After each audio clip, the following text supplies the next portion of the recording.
பென்டன்ல என்னடா இருக்கு, இது வெறும் கார்ட்டூன்டா அப்படின்னு அனிமே பார்த்துட்டு வந்து சொல்றவங்க கிட்ட நான் ஒன்னே ஒன்று கேட்கிறேன், அனிமேல என்ன இருக்கு அப்படின்னு நான் கேட்டா எல்லாரும் சொல்றது இது வெறும் அனிமே கிடையாது, இது ஒரு ஷோ கிடையாது, இது ஒரு எமோஷன், இது ஒரு ஃபீலிங். நீங்க சொல்ற அதே அளவுக்கும் அதை விட தாண்டியுமே எங்க கிட்ட எமோஷன்ஸ் அண்ட் ஃபீலிங்ஸ் இருக்கு. பென்டன்ல என்னென்ன இருக்குன்னு நான் சொல்லவா? ஃப்ரெண்ட்ஷிப், லவ், பிரேக்கப், துரோகம், sacrifice, racism, technology, time travel, unity, humanity, பஞ்சிரலாக்கு, மாசு, ஃபைட்டு, முக்கியமா பில்டப்புக்கு பஞ்சமே கிடையாது.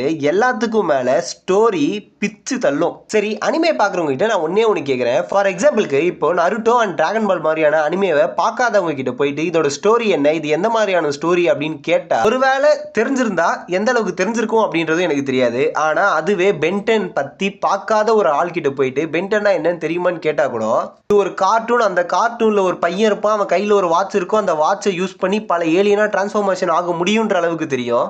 அனிமேவையும் அனிமே பார்க்குறவங்களையும் தப்பு சொல்லலை. அனிமே தான்